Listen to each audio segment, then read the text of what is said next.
Welcome to Pigeon Racing World with Winners One. We have a bit of a different show tonight. But we're starting up, we'll have Dave Weathering and Daryl Koenig. They'll be talking about preparing birds for the races. In the studio, I have from the Melbourne Performing Roller Club, we have to my right, we have Sam, we have Stradi, Dave and Adrian. And in Brisbane, we have Dave Christensen. G'day, David. All right, viewers. I've been looking forward to tonight's show with interest. I'm preparing the race of pigeons or rollers for competition. If you have not already, don't forget to hit the subscribe and like buttons and ring the little bell. We're trying to get to 1,000 subscribers if you can help us out. New shows every Sunday for the next several weeks. Hi guys and welcome. Hi Dave. Hi Dave. G'day Dave. Now Adrian, you're the president of the club. Can you tell us a little bit about when it started and how long you've been involved with them? The club started probably 15 years ago now. It was the combination of two clubs, the Northern Birmingham Roller Club and the Victorian Birmingham Roller Association, which was two separate clubs in Melbourne. They came together to form the Melbourne Performing Roller Club to make it a much stronger club, and it's been going great ever since then. Where does the name Birmingham Rollers come from, Adrian? So the Birmingham Rollers originated in the Black Country in England, in and around Birmingham, and mainly flown by coal miners, going back quite a long way, and became popular over the years all over the world. So they're a performing Birmingham roller, not a show Birmingham roller, and people have been breeding them ever since. So back in the old days, they saw a couple of birds flipping over, and thought, oh, that looks interesting what they're doing. And the old coal miners then started breeding the birds that flipped over, breeding them together, and looking for ones that flipped over in a continuous motion. And that's how it was. The Birmingham Roller came to be. And I noticed that there's clubs all around the world with Birmingham Rollers, or they call it either Birmingham Club or they'll call something else, but they're all to do with Birmingham Rollers. Correct. Yeah, all over the world there's it's fairly popular, the Birmingham Rollers. In fact, there's a World Cup competition held every year where we send a judge around the world who judges the birds. So I'm the World Cup coordinator, so I put that together. And we send a judge for up to 3 months all over the world judging the birds, because you have to go to the people's backyards to judge, unlike most other pigeons where the pigeons have to come to a hall to be judged, or races have to be sent to a static point and then fly home. The Birmingham Roller can only be judged in the person's own backyard, looking at the kit as they fly. Has anyone in Australia ever won that World Cup? No, we've had some success very early on. Dave Lister here got third 1 year. I came 9th or 10th. We've had several 10th, 9th places, 20th places. Second. John Priestley. Yeah, he came second. So yeah, we've done all right, considering we don't have a huge following like there is in America, and South Africa is very big, and Europe there's a lot of England there's a lot of flyers. So we're only small time compared to them, but yet we've done very well.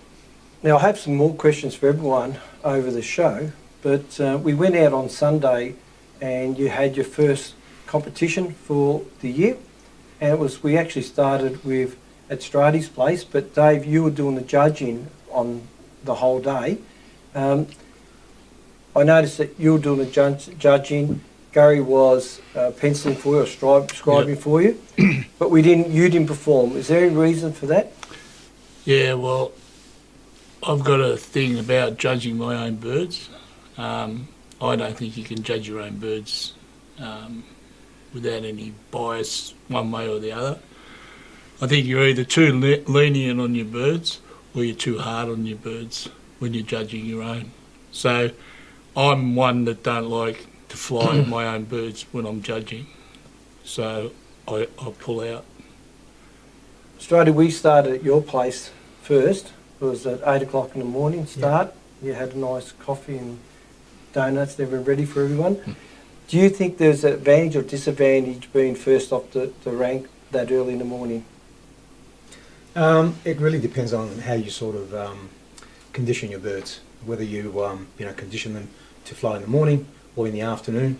That's something that you've got to get them used to first of all. So they've got to get used to they get used to certain situations, whether it's morning or afternoon. First thing you've got to do is find out what time you're flying. Sometimes you've got to adjust to the specific competition, because the fly coordinator puts the program together for that day. He will basically follow a line to make it more practical for for time relevance. So, and he changes that time. So I might have flown first this time, but next time I might be last. That program changes around to give everyone a different time, so they're not disadvantaged in any way. But it doesn't really make a difference. You've got to get your birds used to a particular time, and that's the time that you hope they'll do best. As far as okay, so last week we had most birds rise. We saw that in most kits, and we also saw the balloons going at the towards town. That's an indication that maybe there's good up current. Some of the guys that have done ballooning before, you've done a little bit of ballooning, yeah, or some. I did hang gliding, yeah. So it's the thermals. The pigeons get into the thermals, and because they're so light and so fit, they find a thermal, and the thermal is what takes them up very easily. Without them making any effort whatsoever, the thermal will take them up.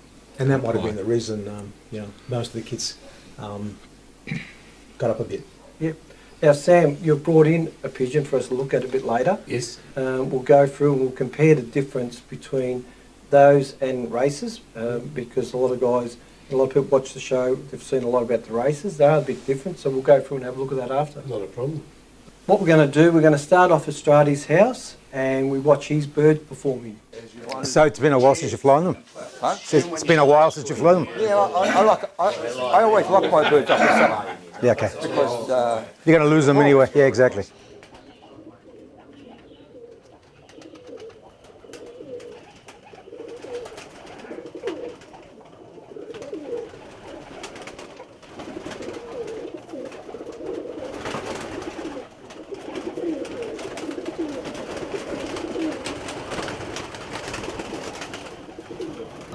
My name's David Lister.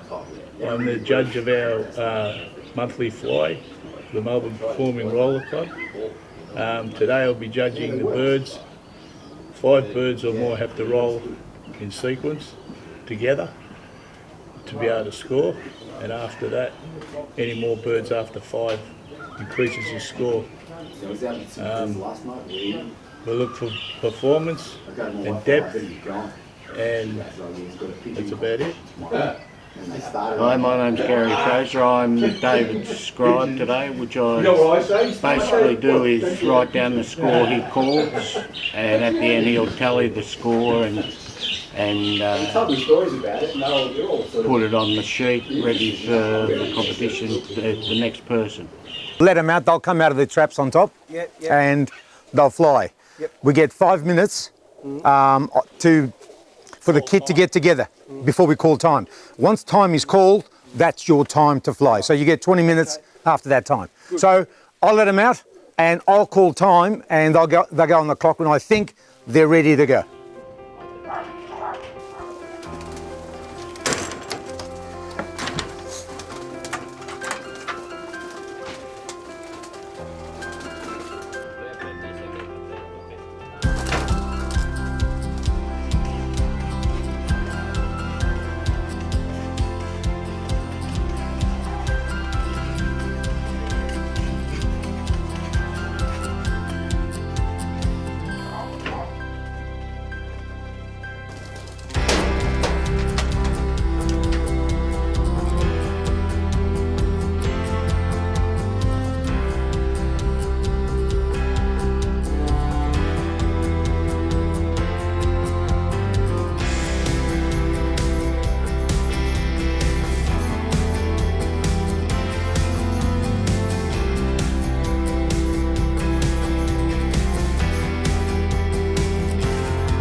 Yeah, what we're looking for is for birds to roll in unison, 5 or more at a time.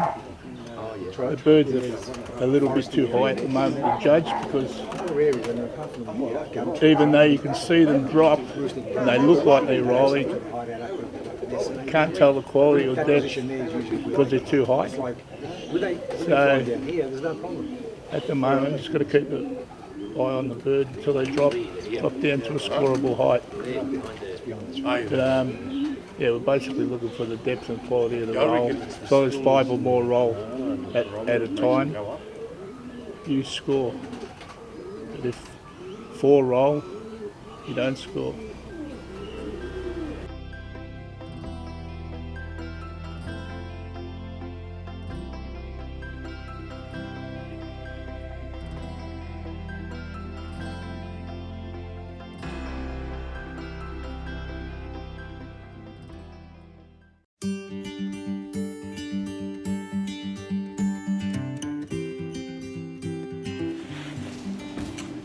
Yeah, g'day guys, Richard Clement from the NCF Federation in Newcastle, flying partnership with my father Malcolm up here, and just wanted to comment today on a product that we've been using over the last couple of seasons called Protein Plus, which we sourced from Winners One in Victoria. Protein Plus is a product that we started using in our stock loft as a trial product a couple of years ago. We were interested in how we could ensure that when our youngsters had those last few days in the nest before they went into the race loft, and as they went into the race loft didn't lose any body and condition, and we found that the product was particularly helpful with that, and we were very happy with our first trials. We used it then a little bit more in the stock loft and found that over time our pigeons, particularly as they went into the 3rd and 4th round of breeding, weren't losing body and were still in really good condition at the end of the breeding season, so that was really a positive for us in the first year. Last year we used it in the race loft for the first time. We found it to be a really good product to help put condition back onto the birds and to help the birds build back up a little bit quicker than what they probably previously would have without having to change their feed base too much, particularly early in the week. We've had a pretty successful couple of years up here, winning multiple club and combine and federation averages, and last year particularly was a record-breaking year for us, and we put some of that success down to the fact that we've been able to use this product consistently now, and we'd have no hesitation in recommending it for other flyers who want to try and aid that recovery period, particularly after a hard race or a hard toss.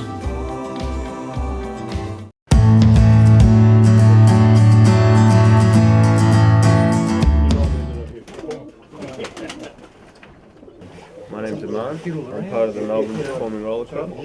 I've had the rollers for about 3 years.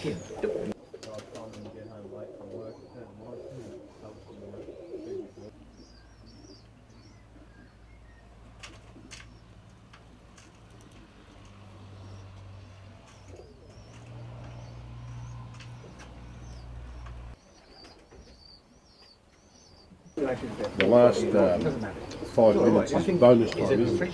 Yeah. So if you score, you've got to fly 15, but you got up to 20 to fly. And in that last 5 minutes, you can score extra bonus points. That's right.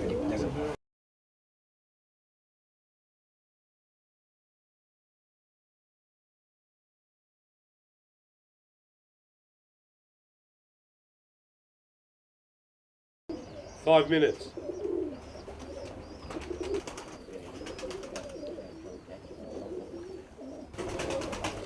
When the first 5 minutes, the flyer's got 5 minutes to call time in. They can call it anywhere, any time in between, 0 to 5 minutes. Yeah. If they don't call, they go on the clock straight away. Anyway, if they call time or not. Also, if 2 birds are out, away from the kit, they don't score. 1 bird's able to go out of the kit, but if 2 go out, they don't score until they get back into the kit. We judge for 15 minutes, but the fly actually goes for 20 minutes. But to hold your score, you only have to fly for 15 minutes if the birds land. 1 bird can land, and you still keep your score. The birds keep getting judged. If 2 birds land, it's all over. Yeah, Amman, you've got a score of 2 breaks. raw score of 10, 1.1 for quality, 1.1 for depth, 12.1. The birds weren't working as a team. Yep. They're a little bit loose in their role, and a lot of good individuals. They're fairly good individuals, but they weren't working as a team. So back to the drawing board. That's Adrian, do you perform for any prize money, trophies? How's it work? No, there's no prize money. There's in local competition. There's an aggregate winner, which you get your name on a trophy, little plaque, to say that you're an aggregate winner. We have a national competition where again there's no prize money. It's just a plaque at the end. And even in the World Cup, which it involves thousands and thousands of participants. Even there's no prize money. All you get is a trophy. The winner gets a trophy. Everybody else gets just a pin. That's it. Now, Dave, I noticed as the judge in that first couple of lofts we visited, you're ongoing, always looking up in the sky. Now, does that become hard to concentrate with, because you obviously got to be on the ball of what they're doing? 15, 20 minutes looking, watching. How do you find, is it hard to do?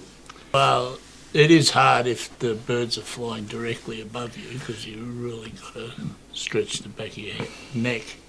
But because I fly birds at home myself, I watch a lot of pigeons anyway. So you sort of get a bit used to it, but no, it's hard sometimes because, like I said, if they fly directly above you, it's very hard on your neck. How you feed the birds, because my understanding that you all do a little bit different, similar to pigeon racing. Who would like to volunteer to tell us? I don't want to tell secrets. No one's watching, it's okay. Yeah. I can tell you, I'm a rookie, so I can tell you. Look, tell us how you feed, Sam. Okay, with the feeding of the birds, because I'm a rookie, I've only been with the club for 3 years, for my third year I think. I had pigeons when I was young. I left them for a long while, in between in and out, and then I got the bug for them and I joined the club with these guys. And feeding was just basically all the tips that I used from the fellow guys and learning and listening. And as we said before on the day, everybody has their own method and different feeding methods. So with me, I was giving them wheat, milo and a bit of barley, and twice a week I give them some mix, pigeon mix. And basically I try to sort of cut them back the week before competition, build them up, and the day before I'll give them a big feed and then just hope for the best. Now you're saying a mix, is that heavy in what, any particular grains? Like we use a lot of, guys are different, but we'll use a lot of maize or saf, peas, everyone's different. What do you use guys? Well, the basic mix that I get is got some popcorn, milo, safflower, vetch, wheat, and some peas. Basically, I think that's what's in that mix, and it's a pretty good mix overall. And a lot of shops sell different mixes, but I've found the one the supply where I buy from to be the most consistent and the best sort of mix. It looks the best anyway. So yeah, I've stuck with that basically. Strati, what about yourself? Okay, so we're talking about different mixes for different birds. If you're feeding stock birds, obviously you're looking at nutrition for babies, so it's a different consideration, different type of mix, higher in protein for baby development. With kit birds, flying birds, you're looking at a bird, or let's say a bird that needs to fly half an hour. So you're trying to compact that time. It's not a case of feeding it or conditioning it for 4-hour flight, as a lot of the high flying guys do. So you try to work out a method, and everyone's different. Everyone will tell you a different sort of story and how they sort of come to a particular grain selection. But I personally, I feed most of my birds that are competing, and that tends to vary every now and then, because you see birds behaving differently, so you've got to accommodate that, because we have different weather in Melbourne, so you've got to look at that as well.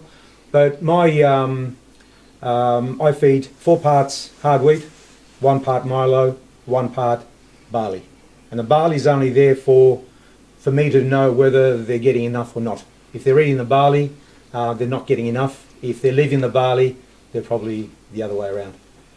Now with pigeon guys, race pigeon guys, 1/2 ounce per bird or whatever, and it does vary in cold and summer and how fit they are. Or I usually say 500 grams to 16 pigeons is a good guide across the board. Do you have any type of measurement like that you work The on? universal measure is a soup tin. That usually does about 20 birds, yeah? Yeah. Around about. The standard small Standard is yeah. 20 birds. Our teams are 20, maximum 20 for competition. So we sort of regulate it around that number. And most will talk about tablespoon per bird. That equates to about, that soup tin, thereabouts. But again, you'll feed over and under depending on how the birds are actually performing. Yeah. See, right, with rollers, a lot of people have got different theories. Everybody's got different theories. There's never one. You're the same with these blokes too, Dave. He was telling me too. Yeah. Well, you can see how it is with rollers too. It's exactly the same. But what he told me Adrian about- feed his birds different. I'll feed mine. Australia will feed his. Everybody's got a different way of doing it. The only difference when you make comparisons to racing pigeons have got different categories of distance. Yes. So they're by sort of size, they've got to be different because they're actually working different distances. Yeah. The roller pigeon universally comes under the same sort of regime of flying that 20 minutes. So they're all going to be the same. But even saying that, We've got different people sizes. have got a different understanding or Yeah. preference to how they like their birds. Some like them apple-bodied, others like them a little bit more shallower. It's up to, and a lot of guys will still think that the smaller the bird, the tighter the package. The tighter the which roll. isn't really correct. Well, Andrew's birds rats. are like quails. Some of them, they're very small. Very but, small. but he had success with those birds. Yeah, but with rollers, I mean, it doesn't matter what they. I mean, you can have your preference of what you like, but when it goes in the sky, you can't tell whether it's got a friggin' apple body or it starts rolling, friggin' whatever. The if it important thing rolls in its the air ass off, is it's a unison, good bird. A Doesn't sort matter of what a shape it is. synergy between the birds. They have to have some sort of connection. Whether that is, obviously it's a mindful connection. These birds somehow Trigger bird. trigger each other. It's exactly, that's what they do. They trigger each other. How they do that, I don't know. Now, this next part, Sam, we go to your place. Let's have a look at your birds. Okay. How many, Sam? 20.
Yeah, so we usually, as roller men, we use kit boxes. They're really, you can make them to any specs. This is the basic size, holds up to about 30 birds. We fly kit at 20, and each person likes to keep them in different sort of shapes and sizes. And it's basically more just keeping the birds in the one spot and a team together. They're like a football team you've got to manage, and all the flies have got their own individual box, which we call kit boxes. Our stock birds, our breeders, we keep them in a separate loft. So I'm doing some late breeding this year, and they just stay in here, and when I'm finished I'll break them up. But yeah, we keep them in the open lofts to breed. Some people keep them individual boxes. I like to breed mainly in open lofts if I can. And yeah, so that's basically it. So we just keep the breeders in the lofts, in the open lofts, and the flies in the kit boxes. All right, Samuel. I've given you 9 breaks. with an 8-bird break in the first 5. Raw score of 48. Quality I thought was pretty good, 1.3. Depth they weren't really deep, gave you 1.2 with a total score of 74.88. Thank you. Well done, mate. Thank you.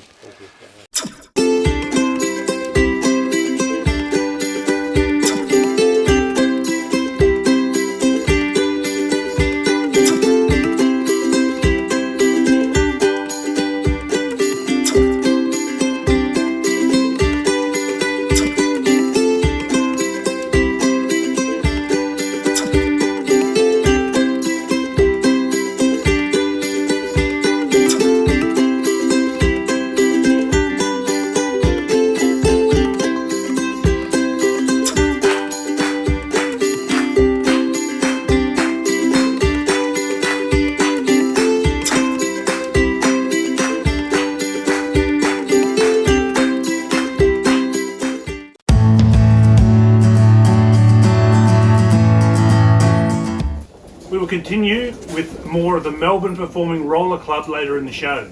In starting up, Dave Wettering and Daryl Koenig will cover how to feed and train pigeons leading up to the first race.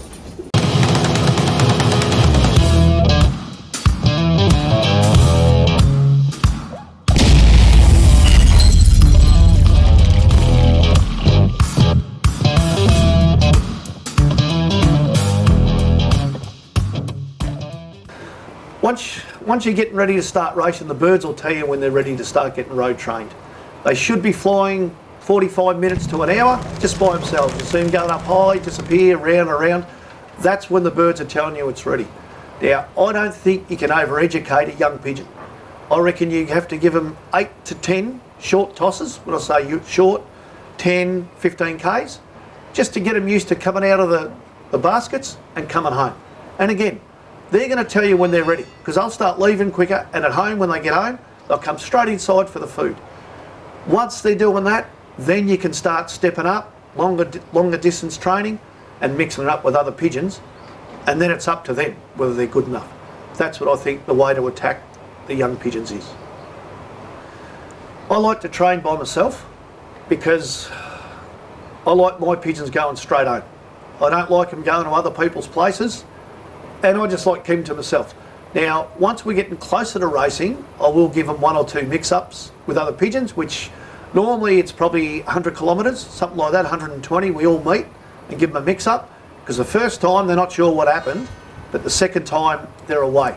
I do think then they are ready to go, if they're good enough and they're healthy.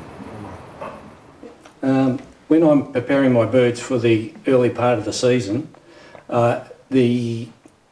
the routine that I get my birds into starts from when I first start tossing. I cut my birds' feed back to 1/3 of their normal feed the night before or the day before. I only give them 1/3 of what I normally feed them, so that when I toss them and they're hungry, I give them the normal mix, and my normal mix is 50% depurative and 50% race mix.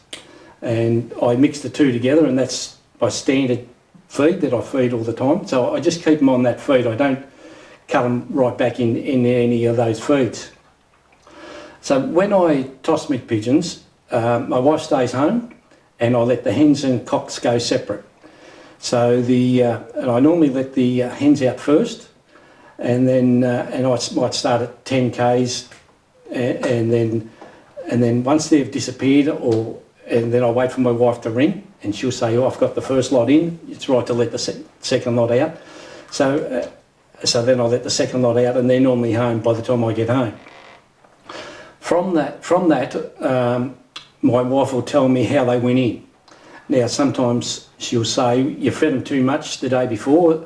They're not hungry enough. They wouldn't go in properly." Or she'll say, "Well, that's about right." So then I might toss.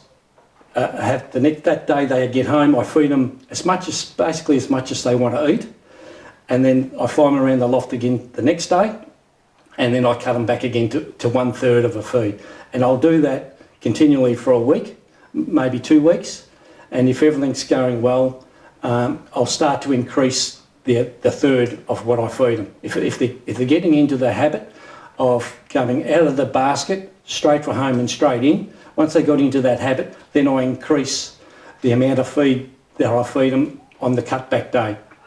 And the reason I do that is that I found if you don't, the birds start to break down from getting tossed every second day and getting on starvo for too long, and they start to break down, and then you get little things start to go wrong, and they don't fly well around the loft on the day that they get the day after their toss. So I try to keep that routine, and then once I get up to say 50 k's, I might only toss every second or third or fourth day, and that'll depend on the weather.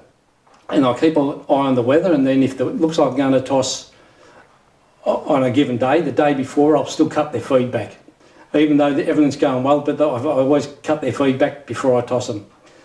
Then leading up to the first race, I'll 2 weeks before that, I'll basically stop tossing on my own and then join in with other members, and we might toss one toss a week, and I'll just put them in and give them the bit of education of being in a bigger group. And then once we start racing, we basket Friday night, and I don't really, what you'd say, cut the feed back. I feed them normally what I'd feed them in the morning, and I may cut them back a little bit, but going back 5 or 6, maybe 10 years ago, I used to have a depurative mix for the start of the week, and then the build up with the heavy mix later in the week. And I did that religiously, but over the last few years, I found it really doesn't make that much difference. If you have a standard mix, I keep to that mix, and it'll all depend on how they're flying as well. If they're flying well, then once I've got them up and racing, I basically feed them as much as they like until they start to leave a little bit of barley. And then once they start leaving a bit of barley, some will go in and have a drink, some will come back, some won't come back, they'll go up in the purchase, and then I'll start throwing a little bit less feed down, and then I'll stop feeding them, and then I'll come back in 10 minutes later, and there might be 3 or 4 seeds of barley left, but basically they've eaten it all, and that's when I stop feeding them. And I find that sort of regulates them themselves. If they're hungry, they'll eat more. If they've eaten too much the day before, they'll eat less. One thing I learnt when my son raced, and we had a little loft, and he raced for a couple of years when he was still at school. And I was having trouble getting a couple of birds in. And I said, I'll get them in and I won't feed them. He goes, what do you do that for? And I said, because they didn't come in. He says, yeah, but tomorrow when you feed them, they'll be the first ones in and they'll gorge themselves, and then the next day they won't come in.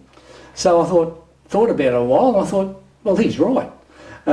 So from that, I've learnt to give them the barley and let them have a little bit of feed if they come in late, but they probably only eat barley, and then that way it cuts that savage appetite down, and they're only a little bit hungry the next day, and they don't gorge themselves, and it gets them into a better routine. And the routine is what I sort of work on.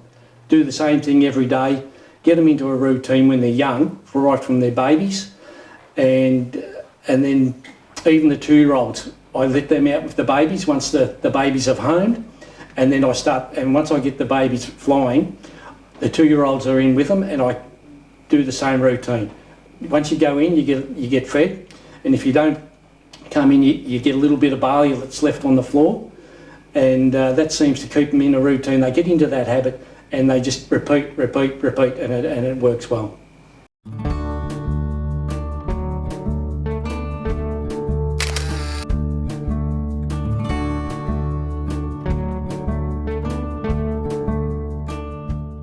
I want to tell you a little story about my best pigeon, Gladiator, the Olympic pigeon and national ace bird for my loft. Yeah, that weekend he won the 2nd prize, so he became Olympic pigeon and national ace bird.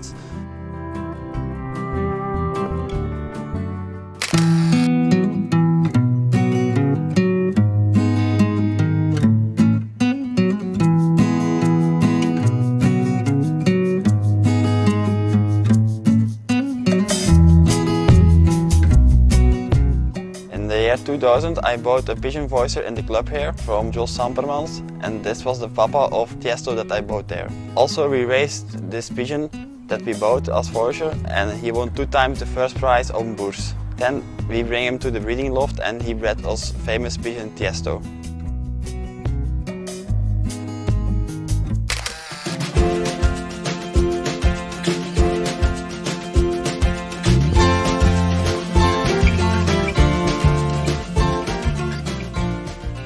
In 2017 I made my restart in the pigeon sport, and I decided to build my strain around one specific pigeon, Finn, and also of course his parents.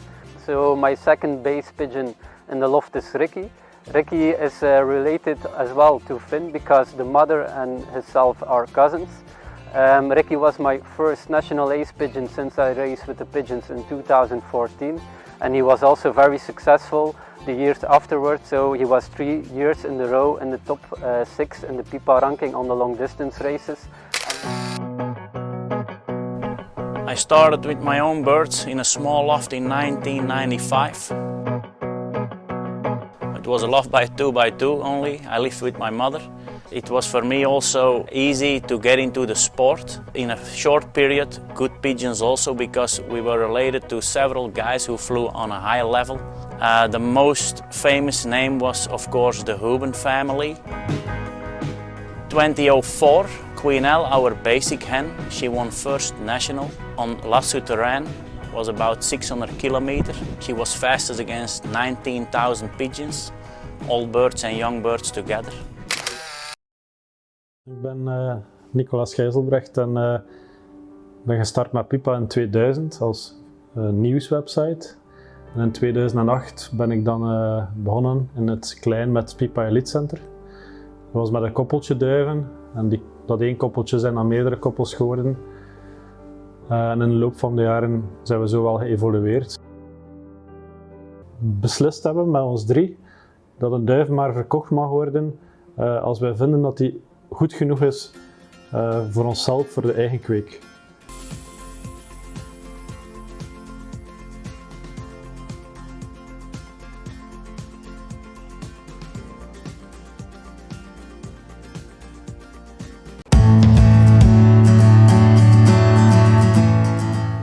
Welcome back to Pigeon Race and World Winners 1. Now I have one of the rollers with me. This one Sam's brought down.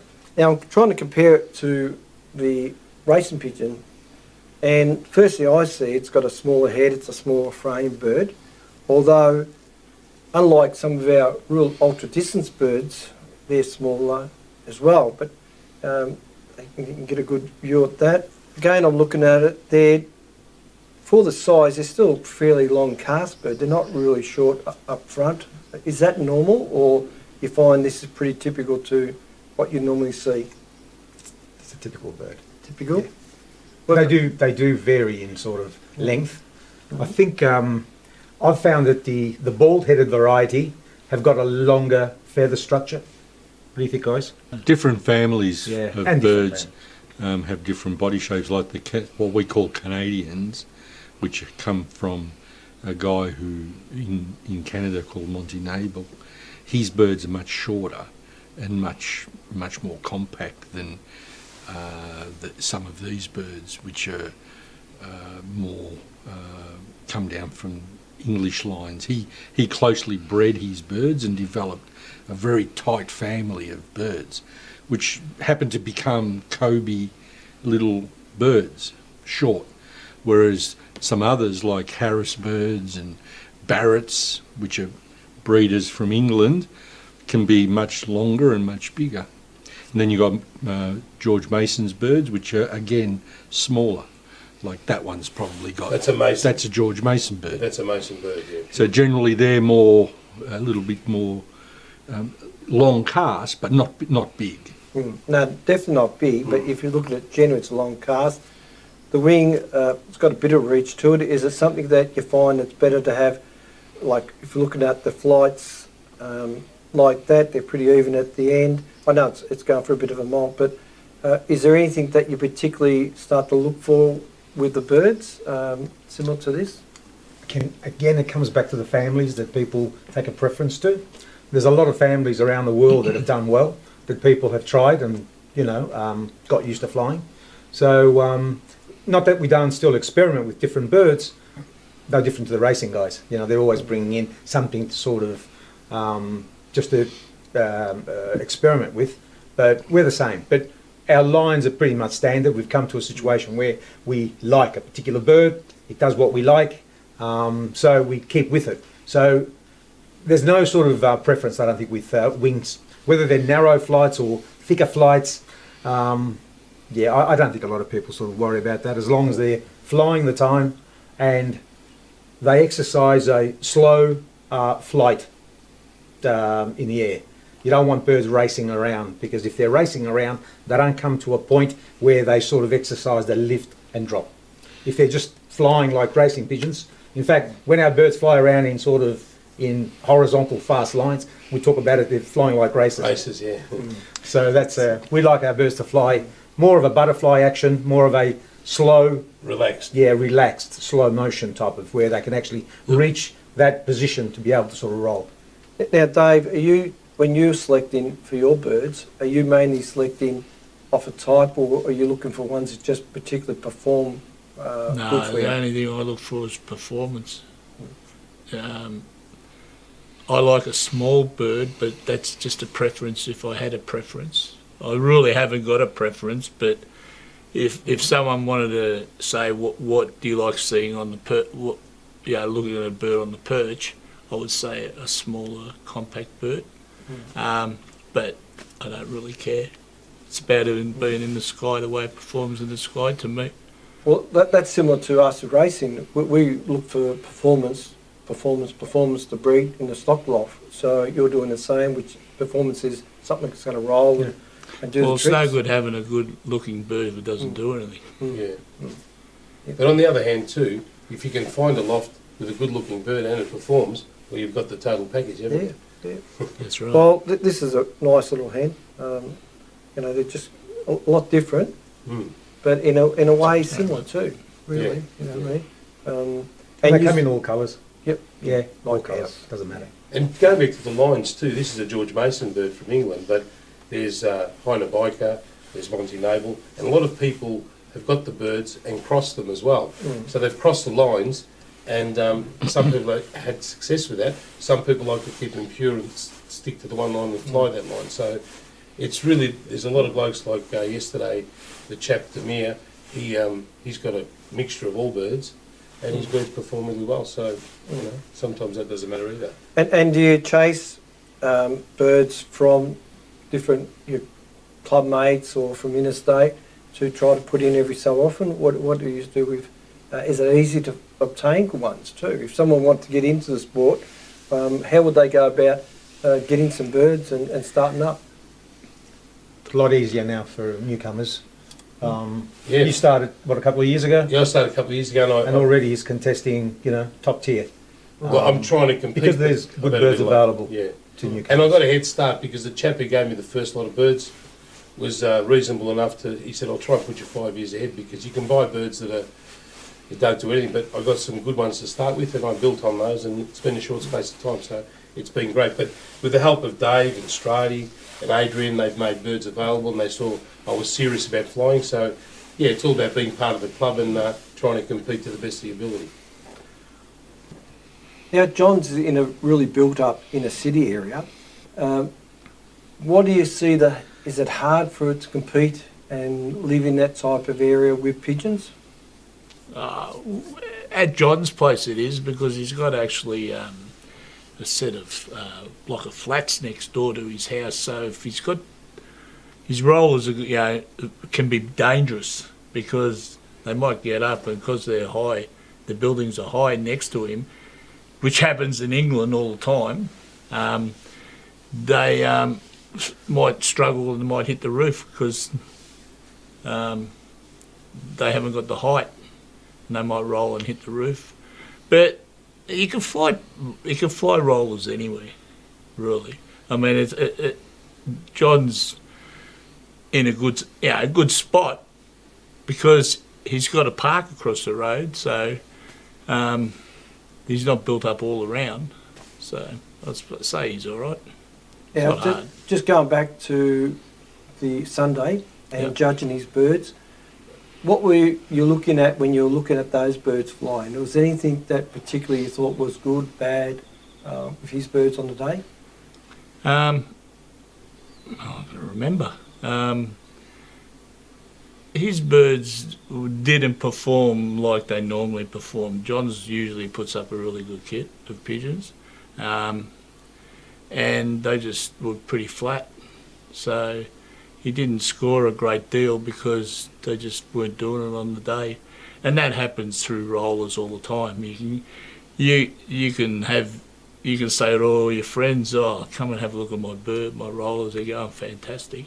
But when your friends come to your house, they don't do anything. They'll bring you undone every time. Now, performing, we do cover it a bit through the show, but what do you look for? What are you looking for? And what are they actually doing?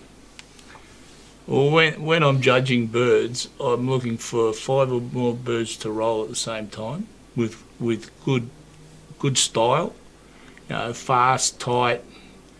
They don't have to be a really deep roller, but they have to do it in unison. They have to break together, and preferably 5 up to 20 you want rolling at the same time.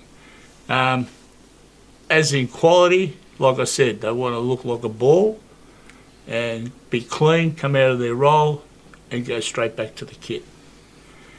With rollers, when you're flying in competition, you can only have 1 bird out, away from the kit.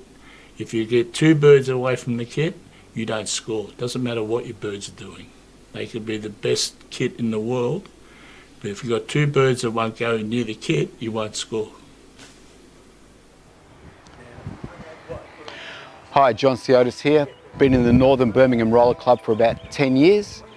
Going to fly some birds today, 20 birds. Hopefully they do well.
Alright John, on today's flight you've got 3 breaks, raw score of 16, quality factor 1.3, depth 1.3, total of 27.04.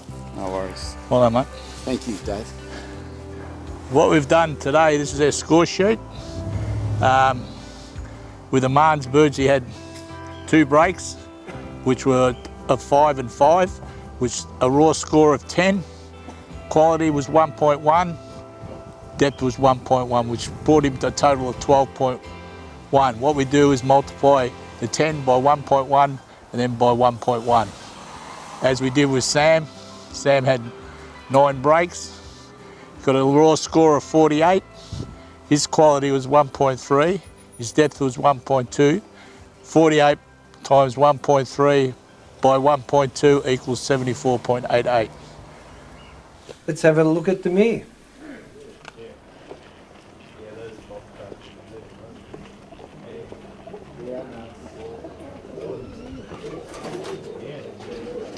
Hi, my name is Damir Darkovic. I'm living in St. Albans. This is my stock loft and some flying rollers, the flying kits. And this is some young birds is here. Young ones. The cocks is one side, the hens is the other side. And we are flying competition last 20 or so years, and look, I enjoy flying these birds, same like, and here is my team, A and B team, and this is my flying kits, and look, obviously you're gonna see it very soon when I start to flying it.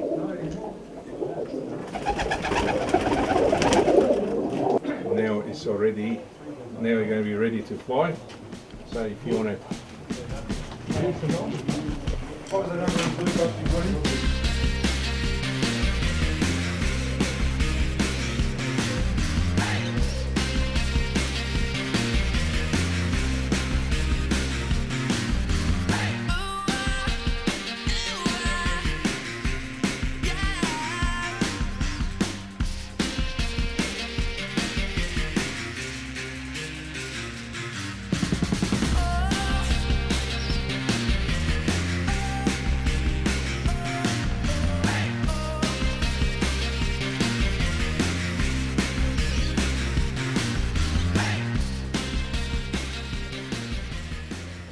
Right, Demir, I gave you 13 breaks with a raw score of 77. The quality was 1.4, so very sharp. Depth 1.3, with a total score of 140.14. That would have been doubled if they hadn't skied out. Yeah. Even probably more than double.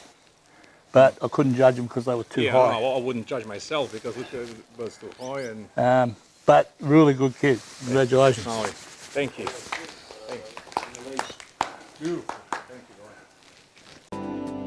The Australian Racing Pigeon Journal has been an interesting educational read since 1993 and still a significant way to keep abreast of the sport of pigeon racing. In each exciting monthly magazine, editor Jeff Howe brings together Australian and international articles. Join pigeon fanciers throughout the world who subscribe and enjoy the Australian Racing Pigeon Journal.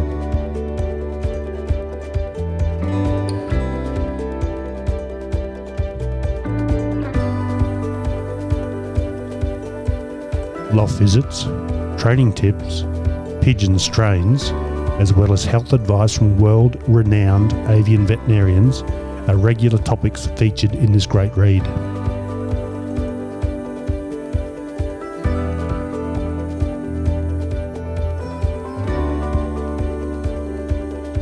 There is nothing better than keeping a quality magazine on the shelf to read anytime.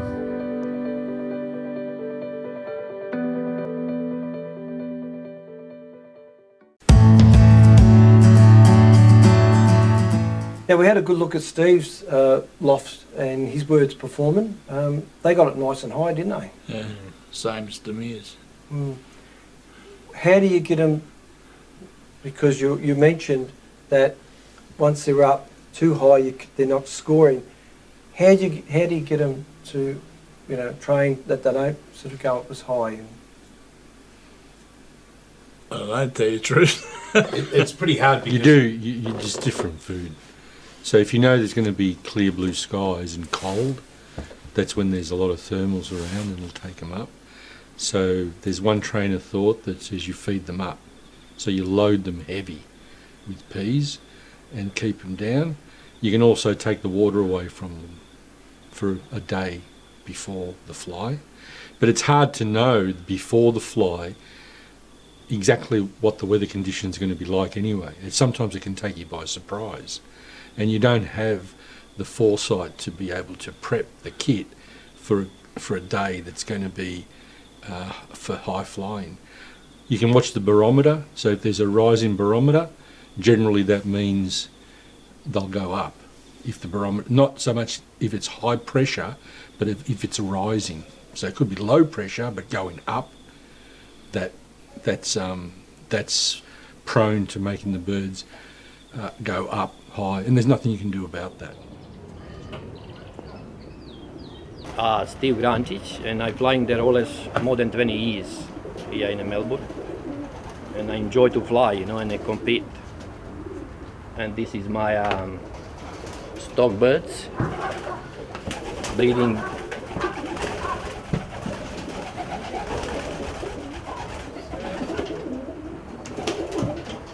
Rising section, the young birds. But the most rising is this one, that's oldest one.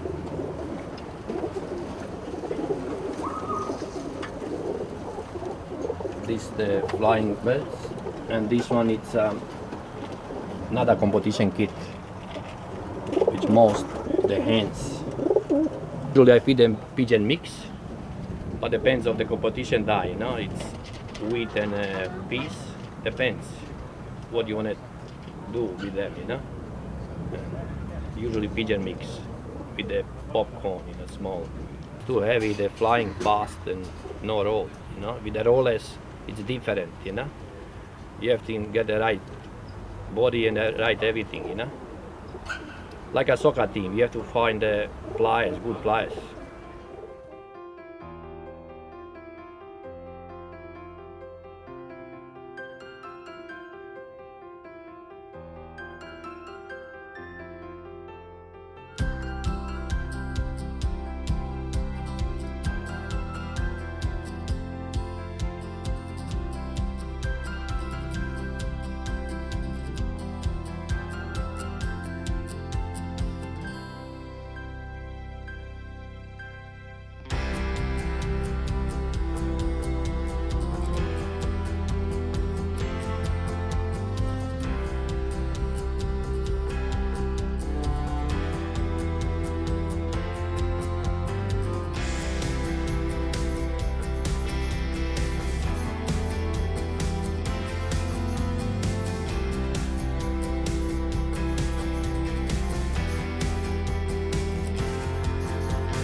All right, Steve, I gave you 10 breaks with a raw score of 60, gave you quality 1.4, depth 1.3, with a total of 109.2. Would have got a lot more, as with Demir's, would have got a lot more score if they didn't go high. I don't know what it is with the birds today. All the birds wanted to go high. Now we finished off the day with Gary out in Melbourne, and he was described for the day. Now his birds were really performing good. They looked good for my sort of inexperienced eye, but they didn't make the time limit. Now can you tell us about that time limit, Dave, and what maybe he needs to do for the next next competition? Well, Gary gets falcon nearly every time he flies, so his birds are always scared. So he had to fly. Well, we have to fly for 15 minutes. You get scored for the 15 minutes. If your birds come down 15 minutes and 5 seconds, that's fine. Gary's come down at 12 minutes and 40 or whatever it was, and so he got disqualified. So the birds are judged for 20 minutes, but they must fly a minimum of 15 minutes. Otherwise they get disqualified. And they get disqualified if one bird lands and doesn't go back up within 10 seconds, it's one bird down. It's not the kit's not disqualified yet. If a second bird lands, that's it, you get DQ'd. So when two birds come down, the kit's DQ'd before the 15 minutes.